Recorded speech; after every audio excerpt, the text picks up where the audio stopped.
अस्सलामुअलैकुम friends, global birds lovers में खुशामदीद। दोस्तों, अगर आप लोग कॉकटेल लवर हैं, आपने कॉकटेल रखे हुए हैं, तो आप लोगों को एक चीज़ बहुत ज़्यादा फेस करनी पड़ती है कि कॉकटेल की दुम अक्सर टूट जाती है।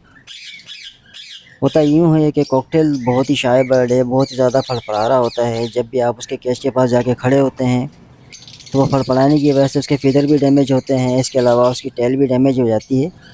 अच्छा दोस्तों, कॉकटेल की टेल डैमेज होने की वजह से एक नुकसान ये होता है कि अगर आप अपने बर्ड सेल करना चाहते हैं तो शॉपकीपर आपसे वो बर्ड नहीं लेगा। वो कहेगा कि ये जो कंडम है, फलाना हो गया, इस तरह से हो गया। अगर आपके साथ भी ये मसला दरपेश है तो आपने करना क्या है कि कुछ टाइम के लिए उस बर्ड को अपने पास होल्ड कर लेना है। उसकी टूटी हुई दुम के जो फीदर होते हैं, आप लोग मुलाहिजा कर सकते हैं, मेरे हाथ में एक बर्ड है, इसकी दुम तकरीबन टूट चुकी है, थोड़े बहुत फीदर हैं। तो आपने करना क्या है, इसके जो बाकी बचे खुचे पर हैं उसको खींच देना है। दोस्तों, दुम खींचने का फ़ायदा ये होगा कि तकरीबन 20 से 25 रोज़ बाद इस कॉकटेल की नई दुम के फीदर आना स्टार्ट हो जाएंगे और कुछ टाइम बाद उसकी दुम कंप्लीट हो जाएगी। उसके बाद जब आप इस बर्ड को सेल करेंगे तो आपको बहुत अच्छे पैसे मिल जाएंगे। अगर आप इसी कंडीशन में बर्ड को सेल करेंगे तो बहुत ही ज़्यादा कचरे के रेट आपसे जो है दुकानदार इस बर्ड को लेगा।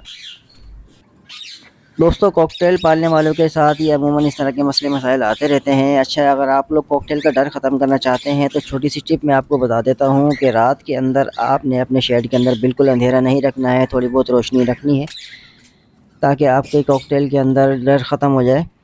तो ये एक छोटी सी टिप है, आप लोग अगर इसको फॉलो करते हैं तो इंशाल्लाह आपके साथ इस तरह का मसला होगा नहीं। और इसके अलावा अगर आपके पास कॉकटेल का केज थोड़ा सा छोटा है तब भी इस तरह के जो है ना मामला होते हैं कि उसकी दुम ख़राब होती है, फीदर वगैरह डैमेज होते हैं। कोशिश कीजिए कि कम से कम 2 बाय 2 का खाना हो कॉकटेल के लिए। इसके अलावा दोस्तों, अक्सर लोग करते क्या हैं कि जब भी उनके पास कॉकटेल के पट्टे वगैरह सेल्फ हो जाते हैं तो वो एक बहुत ही छोटे केज के अंदर तमाम बर्ड्स को डाल देते हैं।